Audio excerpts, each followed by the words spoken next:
உள்ள சகோதரர்களே, சிலர்கிட்ட ஒரு கன்செப்ட் இருக்கின்றால் நோய் வந்தால் அல்லாஹ் பார்த்துக்குவான் என்று வைத்தியமே செய்ய மாட்டார்கள். இப்படி இருப்பது சரியா என்று கேட்டால் இல்லை. நபிகள் நாயகம் ஸல்லல்லாஹு அலைஹி வஸல்லம் அவர்கள் சொன்னார்கள், மா அன்ஸலல்லாஹு தாஅன் இல்லா அன்ஸல லஹு தவா. அல்லாஹ் ஒரு நோயை இறக்கினால் அதற்கு மருந்தையும் சேர்த்து தான் இறக்கி இருக்கிறான். நல்லா புரிந்து, இது ஒரு அடிப்படையான விஷயம். இன்றைக்கு மருந்து கண்டுபிடிக்கல என்று சொல்லுவாங்க, மருந்து இல்லைன்னு சொல்லப்படாது. மருந்து கண்டிப்பா இருக்கும். மருந்து கண்டுபிடிக்கல என்று சொல்லலாம், அவர்களுடைய அறிவு வளர்ச்சி அடையவில்லை. ஆனால் அல்லாஹ் ஒரு நோயை இறக்கினால் அந்த நோய்க்கு கண்டிப்பாக மருந்து இந்த பூமியிலே இருக்கும். அதே போல அல்லாஹ்வுடைய தூதர் ஸல்லல்லாஹு அலைஹி வஸல்லம் அவர்கள் சொன்னார்கள், ததாவு, நீங்கள் நோய்க்கு வைத்தியம் செய்யுங்கள் என்று சொன்னார்கள். நோய்க்கு வைத்தியம் செய்யுங்கள் என்று சொன்னார்கள். அப்ப நோய் வந்தால் வைத்தியம் செய்வது என்பது மார்க்கம் வலியுறுத்தக்கூடிய ஒரு விஷயமாகும். என்றால் நம்முடைய உடலும் உயிரும் அமானிதமாகும். நம்முடைய உடலும் உயிரும் அமானிதமாகும். இந்த உடலையும் உயிரையும் பாதுகாக்க வேண்டிய பொறுப்பு நமக்கு இருக்கிறது. அல்லாஹ் குர்ஆனில் சொல்லுகிறான், வலா துல்கு ஐதீக்கும் இல தஹ்லுகா, உங்களை நீங்கள் அழித்துக் கொள்ளாதீர்கள். வலா தக்துலு அன்ஃபுஸக்கும், உங்களை நீங்கள் கொலை செய்து விடாதீர்கள். அப்ப நம்முடைய உடலையும் உயிரையும் பாதுகாப்பதற்கு தேவையான ஏற்பாடுகளை நாம் செய்ய வேண்டும். அப்ப நோயை இறக்கியவன் நோய்க்கு மருந்து இறக்கி இருக்கிறான் என்றால் மருந்தை தேட வேண்டும். மருந்தை தேடுகிற போது ததாவு வலா ததாவு பிஹராம், நீங்கள் நோய்க்கு வைத்தியம் செய்யுங்கள், ஆனால் ஹராமை கொண்டு வைத்தியம் செய்யாதீர்கள், ஹராமான வைத்தியத்திற்கு போய்விடாதீர்கள் என்று ரசூல் ஸல்லல்லாஹு அலைஹி வஸல்லம் அவர்கள் சொல்கிறார்கள். ஹராமான வைத்தியம் இருக்கிறது, அந்த வைத்தியத்திற்கு நம்ம போய்விடக்கூடாது. அது இல்லாமல் நம்முடைய நோய்க்கு ஹலாலான முறையில் வைத்தியம் செய்வது என்பது இஸ்லாம் நமக்கு வலியுறுத்திய கடமை என்பதை, ஒரு அம்சம் என்பதை நாம் எல்லோரும் புரிந்து கொண்டு நோய்க்கு வைத்தியம் செய்ய வேண்டும். அப்ப நோய்க்கு வைத்தியம் செய்யும் போது பல்வேறு விதமான வைத்திய முறைகள் என்று இருக்கின்றன. அலோபதி என்று சொல்லுவார்கள், யூனானி என்று சொல்வார்கள், ஆயுர்வேதிக் என்று சொல்வார்கள். இப்படி பல்வேறு விதமான வைத்திய முறைகள் இருக்கின்றன. இந்த வைத்தியங்களை நம்ம செய்யலாம், அதிலே மார்க்க வரையறைகளை தாண்டாமல் இருந்து கொள்ள வேண்டும். குறிப்பாக ஹராமான வைத்திய முறைகளுக்கு நம்ம போய்விடக்கூடாது. அதே நேரத்தில் இன்னும் ஒரு வைத்திய முறை இஸ்லாம் நமக்கு அறிமுகப்படுத்துகிறது. அதுதான் அர்-ருக்யா என்று சொல்லக்கூடிய வைத்திய முறையாகும். அர்-ருக்யா என்று சொன்னால் நம்முடைய ஊரில், நம்முடைய கிராமங்களில் சொல்ல ஓதி பார்க்கிற என்று சொல்லுவோம். அதாவது ரசூல் ஸல்லல்லாஹு அலைஹி வஸல்லம் அவர்கள் சில துஆக்களை, சில குர்ஆன் வசனங்களை நமக்கு இந்த வகையாக கற்றுத் தந்திருக்கிறார்கள். அவற்றின் மூலம் அல்லாஹு தஆலா நோய்களுக்கு நிவாரணம் வழங்குகிறான். உதாரணமாக, ஒரு நாள் சில சஹாபாக்கள் ஒரு பயணம் போகிறார்கள். பயணம் போகும்போது ஒரு ஏரியா வருகிறது. அந்த ஏரியாவில் அவங்க தங்க வேண்டும். அங்கே போனால் நிறைய மக்கள் வாழ்கிறார்கள்.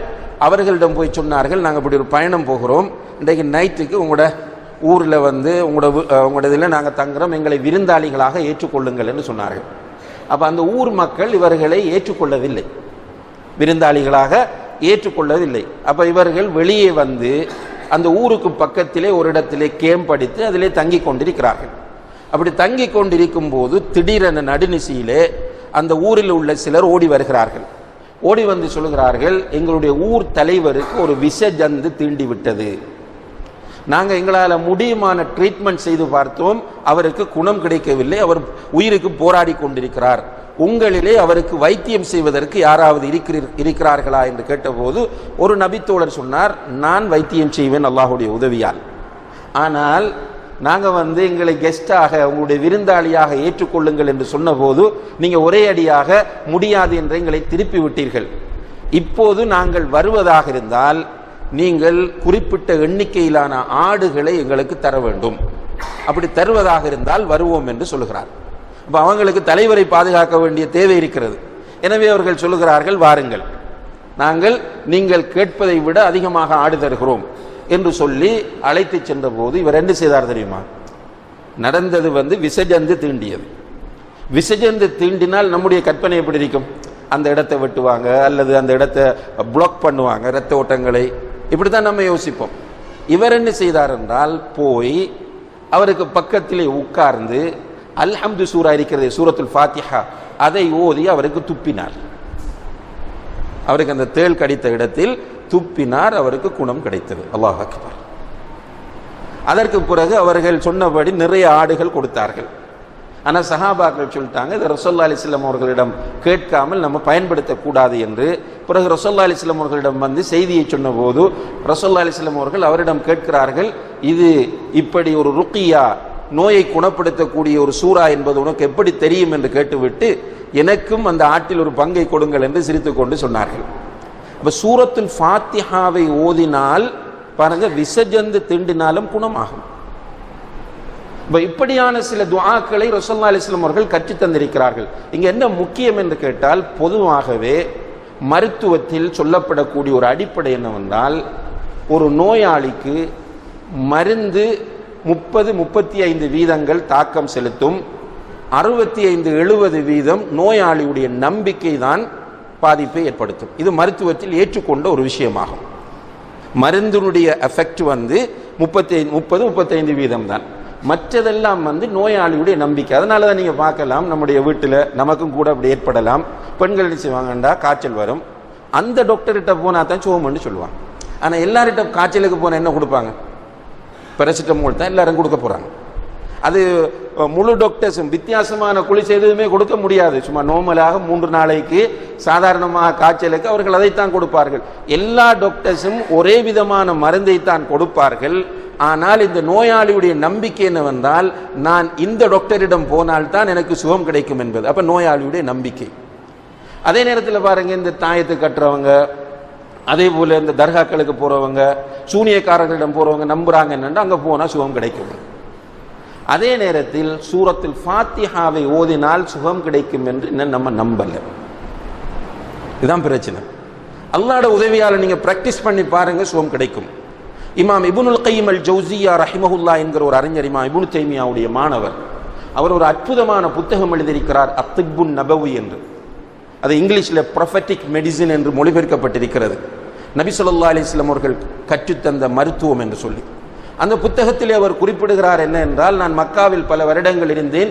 அங்கு இருக்கும்போது எனக்கு நோய் வந்த சந்தர்ப்பங்களில் எல்லாம் நான் 2 ட்ரீட்மெண்ட் தான் செய்தேன். ஒன்று ஜம்சம் நீர் அருந்தினேன், மற்றது சூரத்துல் ஃபாத்திஹாவை ஓதி ருக்கியா செய்தேன். எனக்கு நோய் எல்லாம் குணமடைந்தது என்று சொல்கிறார். அப்போ இவ்வாறான ருக்கியா ஷரஇய்யா என்று சொல்லக்கூடிய மார்க்கம் அனுமதித்த சூறாக்களை ஓதுவது, ஆயத்துகளை ஓதுவது, துஆக்களை ஓதுவது, திக்ருகளை ஓதுவது, இவ்வாறு நாம் நமக்கும் ஓதிக்கொள்ளலாம். நம்ம பிள்ளைகளுக்கு ஓதலாம், மனைவிக்கு ஓதலாம், மனைவி கணவனுக்கு ஓதலாம், நண்பர்களுக்கு ஓதலாம், ஹாஸ்பிட்டலில் ஒரு நோயாளியை பார்க்க போறோம் என்றால் அவருக்கு ஓதலாம். இதிலே ஒரு ஹதீஸ் வருகிறது, 70,000 பேர் கேள்வி கணக்கில்லாமல் சுவர்க்கம் செல்வார்கள். அவர்களில் பண்புகளில் ஒன்று, அடுத்தவர்களிடம் போய் ஓதி ஊதுங்கள் என்று அவர்கள் கேட்க மாட்டார்கள், எனக்கு ருக்கியா செய்யுங்கள் என்று கேட்க மாட்டார்கள் என்று ஒரு ஹதீஸ் வருகிறது. இதை வைத்து சிலர் நினைக்கிறாங்க ருக்கியா செய்கிறது டோட்டலி ஹராம் என்று. அப்படி இல்லை. அது அவருடைய ஈமானுடைய தவக்குலுடைய உச்சகட்டத்தை காட்டுவதற்காக அல்லாஹ்வுடைய தூதர் சொன்னது கேட்காமல் இருப்பது. கேட்காமல் இருந்தால் 70,000 பேருக்குள்ள போகலாம், மற்ற பண்புகளும் நம்மிடம் இருந்தால். ஆனால் ஒருவரிடம் போய் எனக்கு ஓதி ஊதுங்கள் என்று கேட்பது தடையா என்றால் தடை கிடையாது. ஆனால் கேட்காமலே ஓதுவது நபி ஸல்லல்லாஹு அலைஹி வஸல்லம் அவர்களுடைய வழிமுறையில் உள்ளது. இப்போ நம்ம சொன்ன அந்த ஹதீஸ் இருக்கிறது, சூரத்துல் ஃபாத்திஹா ஹதீஸ், அது என்ன சொல்லுது? அவங்க வந்து கேட்டாங்க, இவங்க ஓதி ஊதினாங்க. அப்ப கேட்டால் ஓதி ஊதலாம், கேட்கலாம். அப்ப கேட்காமல நம்ம ஓதி ஊதலாம். ஆனால் நம்ம நம்பிக்கை வேண்டும், அல்லாஹ்வுடைய உதவியினால் சூரத்துல் ஃபாத்திஹாவை கொண்டு அல்லாஹ் பூரண சுகத்தை கொடுப்பான். அல்லாஹும்ம ரப்பன் நாஸ் அத்ஹிபில் பாஸ் இஷ்ஃபி அன்த ஷாஃபி லா ஷிஃபாஅ இல்லா ஷிஃபாஉக் ஷிஃபாஅன் லா யுகாதிரு ஸகமா என்கிற இந்த துஆவை ஓதினால் அல்லாஹ்வுடைய உதவியால் குணம் கிடைக்கும். ஒரு அந்த எல்டிடி காலத்திலே ஒரு மெடிக்கல் கேம்ப் நடத்தினார்கள். அந்த மெடிக்கல் கேம்பிலே கலந்து கொள்வதற்காக வேண்டி இந்தியாவிலிருந்து ஒரு டாக்டர் வருகை தந்தார். அவர் ஒரு எம்டிஓவர் வந்தவர். அந்த கேம்புகளுக்கு போய் வைத்தியம் செய்கிற போது அவர் எங்களிடம் சொன்ன செய்தி என்னென்றால், நான் எப்பவுமே ஸ்டெதஸ்கோப்பை பேஷண்ட்டுக்கு வைத்து பார்க்கிற போதே சூரத்துல் ஃபாத்திஹாவையும் இந்த அல்லாஹும்ம ரப்பன் நாஸையும் இன்னும் சில திக்ருகளையும் நான் ஓதிவிடுவேன். அதனால அல்லாஹ்வுடைய உதவியால் விரைவாக குணம் கிடைக்கும் என்று சொல்கிறார். அப்போ இந்த நோய் வரும்போது நம்ம டாக்டர்கிட்டையும் போக வேண்டும், அதே நேரத்தில் இந்த ருக்கியா ஷரஇய்யாவையும் செய்ய வேண்டும். சில அற்புதமான நிகழ்வுகள் நடந்திருக்கின்றன. கேன்சர் நோயாளிகள், டாக்டர்மாய் கைவிட்ட நோயாளிகள் அல்லாஹ்வுடைய உதவியால் இந்த ருக்கியாவின் மூலம் குணமடைந்திருக்கிறார்கள். 6 மாதத்தினால் மௌத்தாகுவார்கள் என்று சொன்னவர்கள் 15-20 வருடங்கள் இருந்துவிட்டு மௌத்தாகியிருக்கிறார்கள். இங்கே நான் மீண்டும் சொல்வது என்னவென்றால், இந்த பிளசிபோ என்று சொல்லக்கூடிய நோயாளியுடைய நம்பிக்கை இருக்க வேண்டும். இங்கே ஒரு தாயத்து ஒன்றுமில்லை. தாயத்தை நீங்க அவுட்டு பாருங்க, அச்சிரகம் என்று நம்ம சொல்லக்கூடிய இந்த தாயத்தை அவுட்டு பாருங்க, ஒன்றுமே கிடையாது. சில நேரங்களில் ஏதாவது இலக்கங்கள் எழுதியிருப்பார்கள், 310, 786, 515, இப்படி சதுர குறியீடுகள் அல்லது பொட்டிகளை போட்டு அதுக்குள்ள எழுதி அதை சுற்றி மெழுகு சீலையால சுற்றி அதை நமக்கு நூலில் கட்டி தருவார்கள். அதுதான் அச்சிரகம், அதுக்குள்ள ஒன்றும் இல்லை. ஆனால் அந்த பொம்பளை என்ன சொல்றா, என்ற மகனுக்கு இவர்கிட்ட போய் அச்சிரகம் கட்டினத்துக்கு பிறகு குணம் கிடைத்து விட்டது, இப்ப புள்ள நிம்மதியா தூங்குறான். என்னென்றால் இது இவருடைய நம்பிக்கை, இது ஷிர்கான நம்பிக்கை. நம்ம டாக்டரில் நம்பிக்கை வைக்க முடியாது, மருந்தில் நம்பிக்கை வைக்க முடியாது. நமக்கு நம்பிக்கை என்னவென்றால், இப்ராஹிம் அலைஹிஸ்ஸலாம் அவர்கள் சொன்னது போன்று, வஇதா மரித்து ஃபஹுவ யஷ்ஃபீன், நான் நோய்வாய்ப்பட்டால் அவன்தான் எனக்கு குணத்தை தருவான். அல்லாஹு ஹுவ ஷாஃபி, அல்லாஹ் தான் நோயை குணப்படுத்துவர். இஷ்ஃபி அன்த ஷாஃபி லா ஷிஃபாஅ இல்லா ஷிஃபாஅக், யா அல்லாஹ் நோயை குணப்படுத்து, நோயை குணப்படுத்து, உன்னை தவிர இந்த உலகத்தில் யாருமே கிடையாது.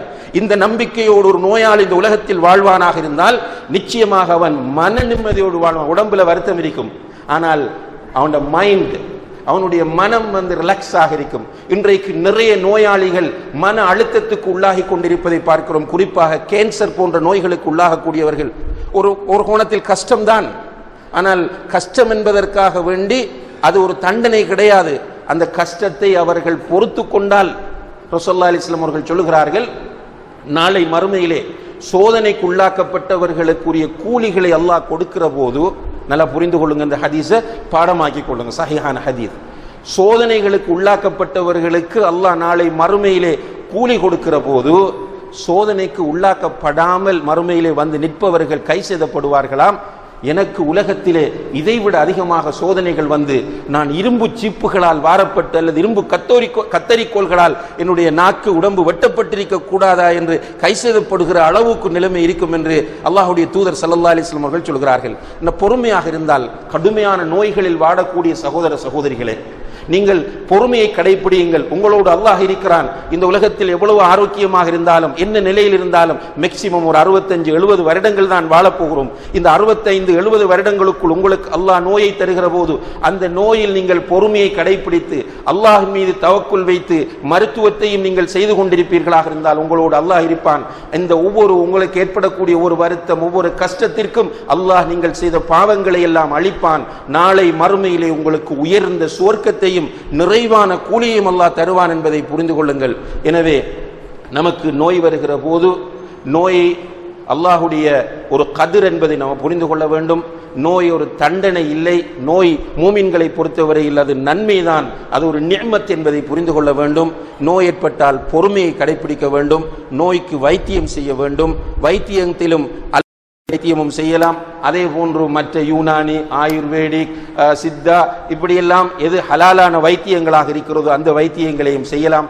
அதோடு சேர்த்து ருக்கியா, ஷரஇயா என்று சொல்லக்கூடிய மார்க்கம் அனுமதித்த குர்ஆன் வசனங்கள், சூறாக்கள், துஆக்கள், திக்ருகளை ஓதியும் நோயாளிகளுக்கு ஊதுவதன் மூலம் நாம் சிகிச்சையை பெறலாம். எல்லாம் வல்ல அல்லாஹ் ஜல்ல ஷானஹு வ தஆலா அவனுடைய கதிரை பொருந்தி கொண்டு அந்த கதிரிலே ஏற்படக்கூடிய கஷ்டங்களை பொறுத்து கொண்டு வாழக்கூடிய பக்குவத்தை நம் எல்லோருக்கும் தந்தருள்வானாக. வ ஆஹிரு தஅவானா அனில் ஹம்துலில்லாஹி ரப்பில் ஆலமீன்.